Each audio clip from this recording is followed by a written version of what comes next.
All right, let's dive in. Today, we're heading into some pretty fascinating territory. We're talking alien encounters, and our source material is this YouTube video. Oh, interesting. Yeah, it's a hypnotherapist interviewing a subject, a guy named Jose, and they're using some specific techniques like, the fixed protocol and exploratory methods to kind of dig into his alleged experiences with extraterrestrials. Hmm. And let me tell you, he recounts some seriously mind-bending stuff. We're talking encounters with the Greys, their supposed reptilian creators, even a possible treaty with President Eisenhower, the whole 9 yards. Wow. Okay, so right off the bat, we're dealing with hypnosis, which attempts to access these deeper levels of consciousness, right? So the fixed protocol that you mentioned uses these very structured questions to guide the subject, while the exploratory method, it's a bit more free flowing. It allows for a wider exploration of, whatever memories or perceptions might emerge. Yeah, and some of those detours, I guess you could call them, are pretty wild. Like Jose goes into these incredible details about the Greys. He describes them with the large heads, the dark eyes, the whole classic image. But then he also claims they lack uh, sexual organs, and they rely on some strange energy vaccine for sustenance. Right. And that lack of what we would consider like traditional biological characteristics is a common thread in a lot of alien abduction narratives. It kind of plays into this idea of extraterrestrials being so advanced, almost sterile, existing outside the norms of, human biology as we understand it. It begs the question, though, if they don't reproduce in the way that we understand, where do they come from? Well, Jose has an answer for that. He says they were created, and he describes these reptilian beings as their creators. Tall, strong, green skin, tails, pretty much straight out of our collective mythology. Exactly. I mean, reptilian imagery is just so deeply ingrained in, human storytelling. It often symbolizes like primal instincts or sometimes hidden knowledge. So it's not surprising at all that this archetype emerges in narratives about alien encounters, particularly those that involve these, power dynamics or perceived threats. And what's interesting here is how Jose specifically connects them to the creation of the Greys, which, adds another layer to their otherworldly nature. And it gets even weirder, okay? He goes on to claim that these reptilians are actually working with human governments, exchanging advanced technology for access to, well, us, essentially for experimentation. Hold on. Working with the government. He even mentions a treaty with President Eisenhower, alleging that an alien named Krill met with him back in 1954. I think it was 54.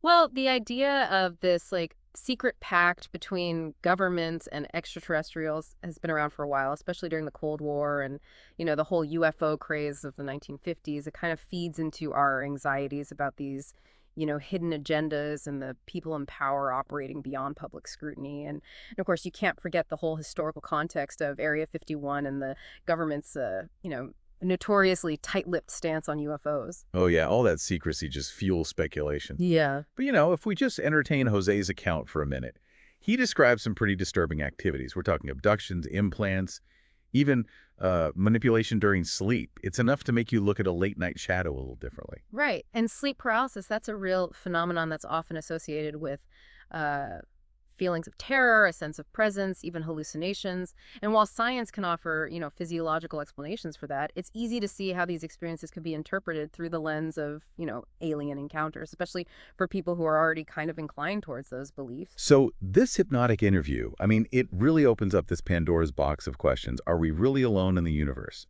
Are there forces at play that we just don't understand? Are we pawns in some grand cosmic game? It really makes you ponder your place in the universe, doesn't it? Absolutely. And regardless of whether we believe, Jose's account literally or not, it definitely taps into something very human, this desire to understand the unknown, to grapple with the possibility of life beyond Earth, and, maybe even to confront our anxieties about what that might mean for us, for humanity. And this whole idea of the Greys being like engineered beings, that leads to another fascinating part of Jose's account. Their alleged creators. He describes these reptilian beings. Yeah, he describes them as like these imposing figures, almost reptilian humanoids, cold, calculating, and they see humans as well as just subjects for their experiments. And it's that detail that really taps into a primal fear, this idea of being controlled, manipulated by something way more powerful. Yeah, I could see how that would be pretty unsettling.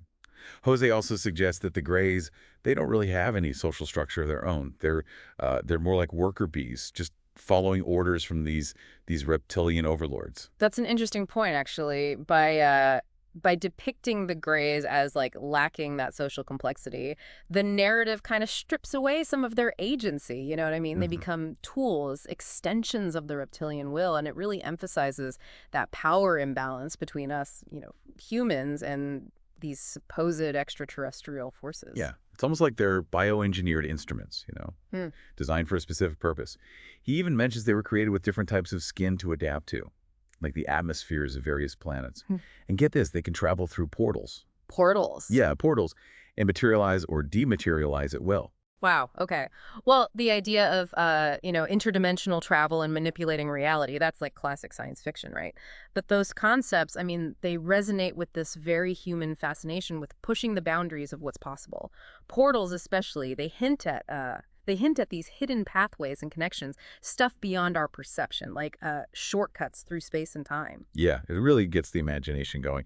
And speaking of things beyond our perception, Jose gets into some pretty unsettling details about how the Greys interact with humans, during sleep. During sleep. It's not just the abductions.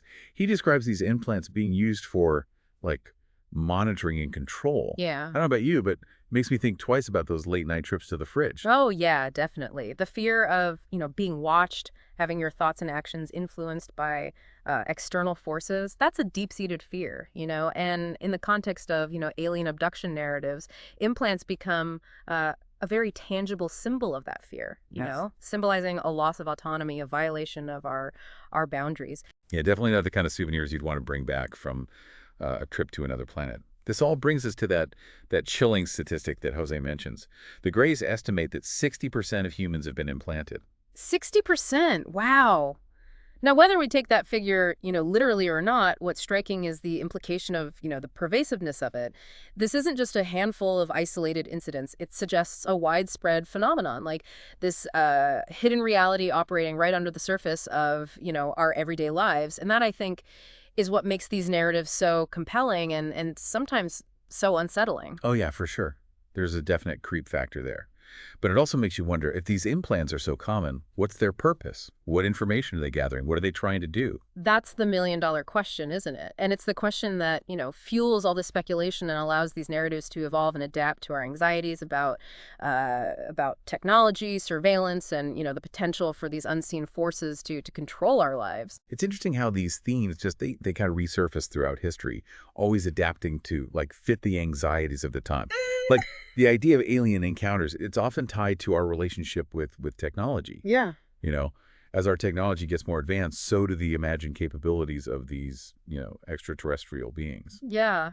You're right. And that's what makes these narratives so fascinating, from a sociological and psychological perspective. They give us this window into our collective subconscious, revealing our hopes and fears about the future, the unknown, and our place in it all. Okay, so we talked about abductions, these implants, and this sense of, widespread manipulation. But there's one detail from Jose's account that I found particularly interesting. He mentions that the Greys are collecting DNA. DNA. Yeah, DNA from different species, including humans, for some kind of experimentation.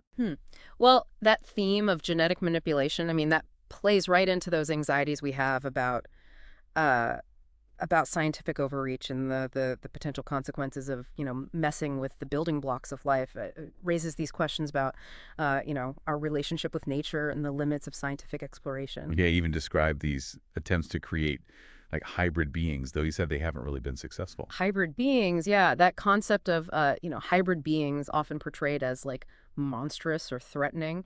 It plays on our fear of the unknown, right? The potential for unintended consequences when we delve into these mysteries.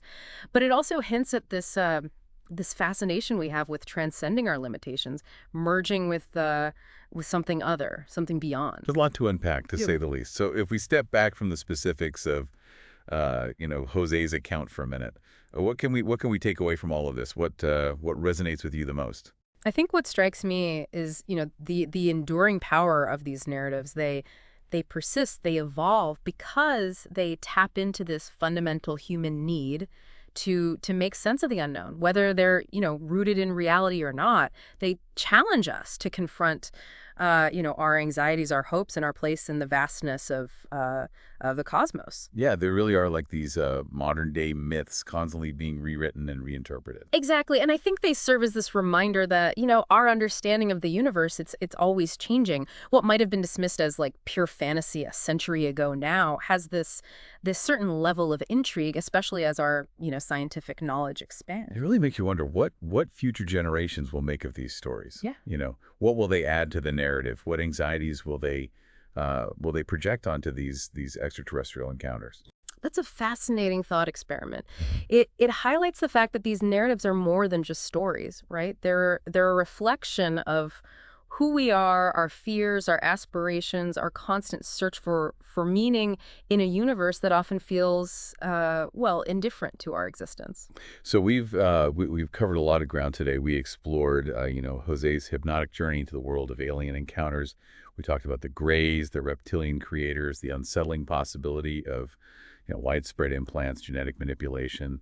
As a listener, what stands out to you from all of this? What resonates the most? What resonates with me is this inherent mystery that underpins these narratives. The fact that they raise more questions than answers. They push us to confront the limits of our understanding and to acknowledge the vastness of the unknown. It's a reminder that there's always more to discover, more to question, more to explore. I think that's a perfect note to end on, a reminder to, stay curious, keep an open mind, and never stop questioning the nature of reality and our place in it all. Who knows what mysteries are out there waiting for us, whether it's in the depths of space or even, within ourselves. Till next time, keep looking up, keep exploring, and keep diving deep.